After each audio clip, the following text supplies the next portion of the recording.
Hello, welcome and good morning friends. Tech Bidyut YouTube চ্যানেলে তোমাদের সবাইকে স্বাগত জানাচ্ছি। আজকে আমরা রিভিউ করব LG ultra gear 27GS60F gaming monitor. আপনারা যারা হাই রিফ্রেশ রেটের একটি মনিটর খুঁজছেন কিন্তু তার মধ্যে বাজেটও নিয়ন্ত্রণে রাখতে চান, তাদের জন্য এই মনিটরটি হতে পারে একটি সেরা অপশন। চলুন দেখে নিই এর স্পেসিফিকেশনস, পারফরম্যান্স এবং ভালো মন্দ, দাম কত, সব কিছু দিক। তোমরা ভিডিওটি ফার্স্ট থেকে লাস্ট অবধি দেখতে থাকো এবং টেক বিদ্যুৎ ইউটিউব চ্যানেলটি প্রয়োজনীয় মনে হলে চ্যানেলটি সাবস্ক্রাইব করে চ্যানেলটির পাশে থাকো। তো চলুন বন্ধুরা, শুরু করি আজকের আলোচনা। প্রথমে আসবো ডিসপ্লে এবং ডিজাইনে। প্রথমে বলবো এই মনিটরটির ডিসপ্লে সাইজ 27 ইঞ্চি এবং 24 ইঞ্চি দুটোই আছে। রেজলিউশন ফুল এইচডি অর্থাৎ 1920x1080 পিক্সেল। মনিটরটির ডিসপ্লেতে একটি আইপিএস প্যানেল, যার ফলে রঙের অ্যাকুরেসি এবং ভিউইং অ্যাঙ্গেল দুটিই অসাধারণ। ডিজাইনের দিক থেকে আল্ট্রা গিয়ার সিরিজের সিগনেচার এবং গেমিং লুক বজায় রাখা হয়েছে। মনিটরটির বেজেল খুবই পাতলা, যা মাল্টি মনিটর সেটআপে দারুণ লাগে। তবে একটি জিনিস, স্ট্যান্ডে হাইট অ্যাডজাস্ট নেই, শুধু টিল্ট করা যায়। এটাকে আপনারা অনেকেই সীমাবদ্ধতাও মনে করতে পারেন। এবার আসি আসল জায়গায়, পারফরম্যান্সে।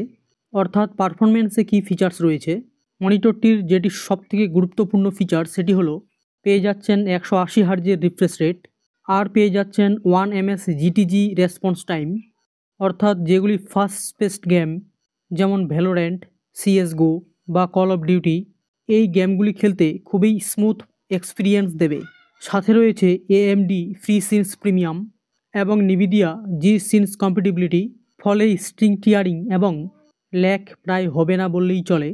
মনিটরটির ব্রাইটনেস রয়েছে 300 নিটস, তাই নর্মাল রুম লাইটিংয়ে কোনো সমস্যা হবে না। তবে কিন্তু গাইস, এইচডিআর এক্সপিরিয়েন্স এই মনিটরটিতে পাবেন না। আসবো কালার ও মিডিয়া এক্সপিরিয়েন্সে। এলজি 27GS60F মনিটরটি কভার করে প্রায় sRGB 99%, তাই কালার একিউরেসি গাইস চমৎকার। শুধু কিন্তু গাইস গেমিং নয়, গেমিংয়ের পাশাপাশি মুভি দেখা, এডিটিং, সব ক্ষেত্রেই ভিজুয়াল কোয়ালিটি গাইস খুব ভালো। কিন্তু যেহেতু এটি শুধুমাত্র ফুল এইচডির মনিটর, তাই 27 ইঞ্চির স্ক্রিনে একটু পিক্সেল স্ট্রেচ মনে হতে পারে।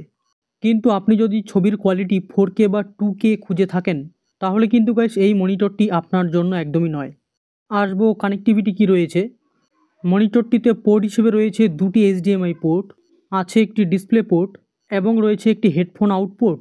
দুই ধরনের কনসোল বা পিসি কানেকশন সহজেই করতে পারবেন। তবে ইউএসবি টাইপ সি বা ইউএসবি হাব ফিচার্স নেই, যেটা অনেকেই কিন্তু আজকাল কানেকশন হিসেবে খোঁজে। এবার আলোচনা করব মনিটরটিতে মোটের উপর কি ভালো দিক এবং সীমাবদ্ধতা রয়েছে।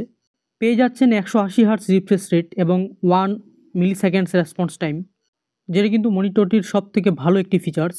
ডিসপ্লেতে একটি আইপিএস প্যানেল, রয়েছে sRGB 99%, পেয়ে যাচ্ছে G sync and free sync support এবং রয়েছে গেমিং ডিজাইনের জন্য উপযুক্ত স্লিম বর্ডার। যেগুলি এতক্ষণ থেকে আলোচনা করলাম সেগুলি মনিটরটির ভালো দিক, এবং মনিটরের কিছু কিছু সীমাবদ্ধতাও রয়েছে। সেগুলি হলো মনিটরটি একটি শুধুমাত্র ফুল এইচডির মনিটর, 2K এবং 4K সাপোর্ট নয়। মনিটরটি এইচডিআর সাপোর্টের মনিটর নয়। হাইট অ্যাডজাস্টমেন্ট সাপোর্ট নেই। মনিটরটি বাই করতে হলে এই সব দিকগুলি বুঝে নিয়ে তারপর নেবেন। বর্তমানে 27 ইঞ্চির এই মনিটরটির দাম রয়েছে 13,500 টাকার মধ্যে। মনিটরটি আমাজন, ফ্লিপকার্ট এবং তাদের পার্সোনাল ওয়েবসাইটেও রয়েছে, চাইলে আপনার মনিটরটি চেক আউট করতে পারেন। আজকে এ পর্যন্তই। ভিডিওটি ভালো লাগলে একটি লাইক করে দেবেন এবং বন্ধুদের সঙ্গে অবশ্যই শেয়ার করবেন। আপনার মতামত কমেন্টে নিশ্চয়ই জানাবেন।